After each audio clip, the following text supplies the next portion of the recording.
Bismillahirrahmanirrahim. Assalamualaikum warahmatullahi wabarakatuh. Ananda Soli Solihah, bagaimana kabar kalian hari ini? Semoga masih tetap semangat ya.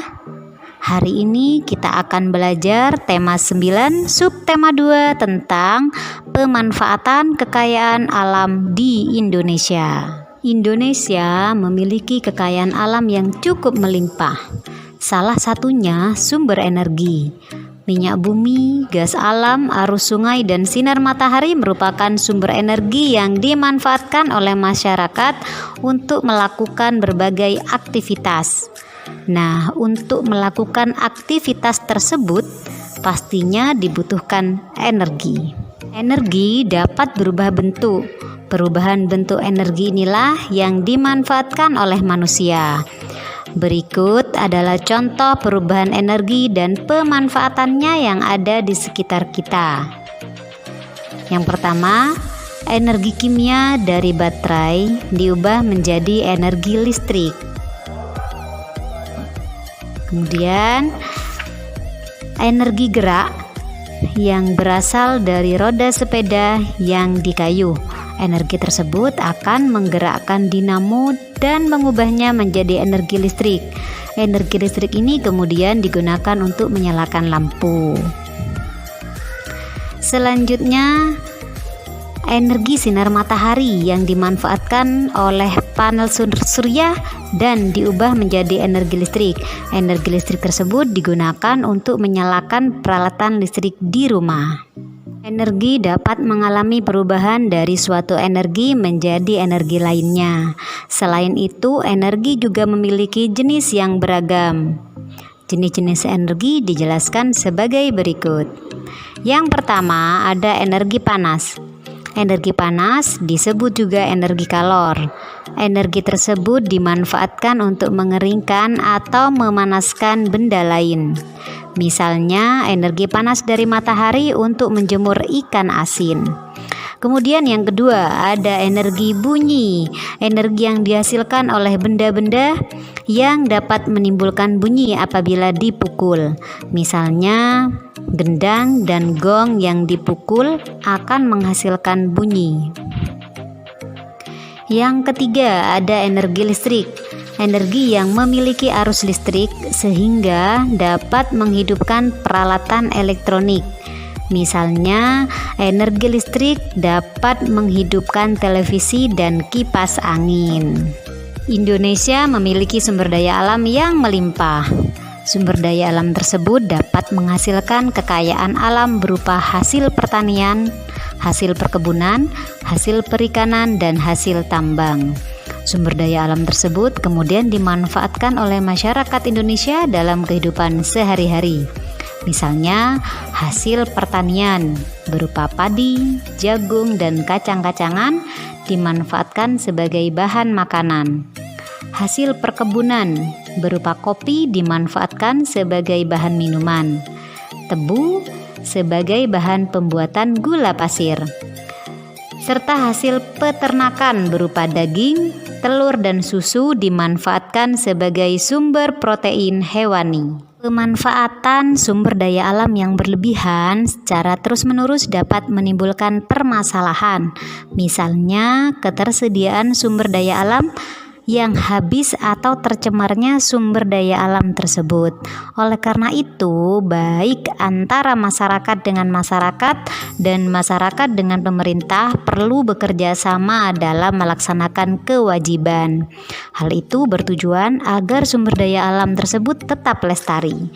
Berikut contoh kerjasama dalam melaksanakan kewajiban menjaga kelestarian sumber daya alam. Yang pertama, melaksanakan kerja bakti membersihkan lingkungan rumah. Yang kedua, melakukan kegiatan reboisasi hutan. Yang ketiga, melakukan pengelolaan sampah dengan baik dan benar. 4. Menyediakan tempat sampah di beberapa titik lokasi penting yang sering dilalui masyarakat, seperti taman. 5. Pemerintah daerah berpartisipasi dalam membersihkan sungai dari sampah, seperti menyediakan alat-alat pengeruk sampah. Apakah di sekitar lingkunganmu terdapat kegiatan pemanfaatan sumber daya alam? Kamu dapat mengetahuinya dengan mencari informasi mengenai pemanfaatan tersebut melalui kegiatan wawancara.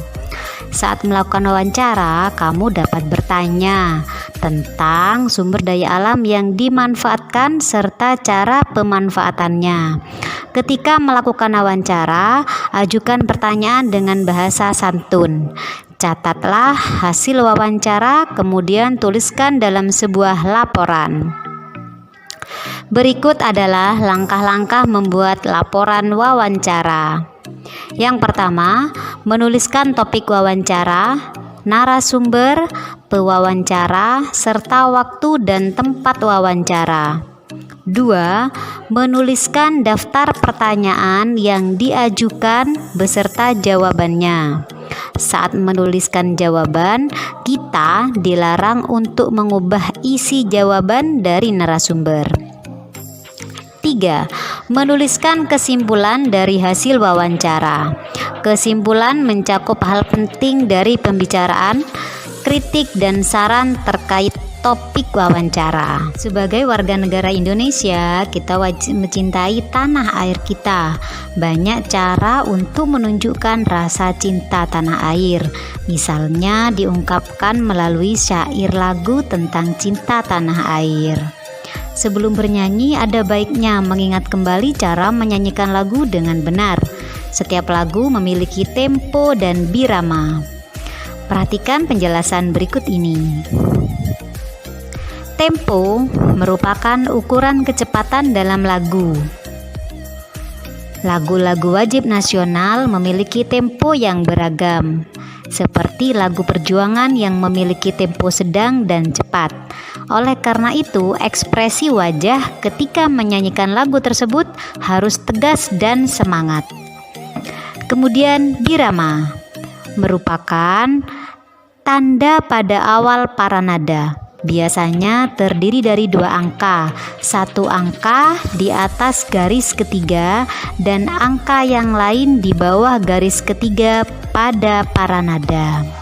Berikut adalah birama-birama yang biasa digunakan pada lagu. Yang pertama, birama 2/4, artinya ada 2 ketuk dengan satuan ketuknya adalah not 1/4. Yang kedua, birama 3/4, artinya ada 3 ketuk dengan satuan ketuknya adalah not 1/4. Yang ketiga, birama 4/4, artinya ada 4 ketuk dengan satuan ketuknya adalah not 1/4. Yang keempat, birama 6/8, artinya ada 6 ketuk dengan satuan ketuknya adalah not 1/8. Menyanyikan lagu-lagu nasional dapat membangkitkan rasa cinta terhadap tanah air. Selain itu, rasa cinta tanah air juga dapat diwujudkan dalam pelaksanaan hak dan kewajiban terhadap negara. Berikut adalah contoh pelaksanaan kewajiban dan perolehan hak sebagai warga negara. Kewajiban terhadap negara. 1. Menaati peraturan, menjaga kelestarian lingkungan. Wajib pajak harus membayar pajak secara teratur, mengikuti pendidikan dasar, membela negara, dan menjaga nama baik negara. Kemudian hak warga negara. 1.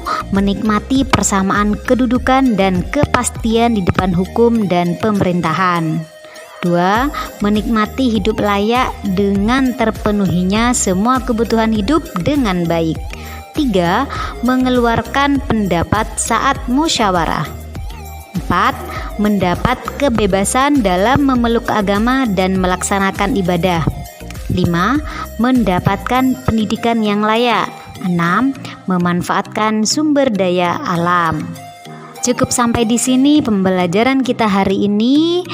Kita ketemu lagi di pembelajaran subtema berikutnya. Kurang lebihnya mohon maaf. Tetap jaga kesehatan dan salam sehat. Wassalamualaikum warahmatullahi wabarakatuh.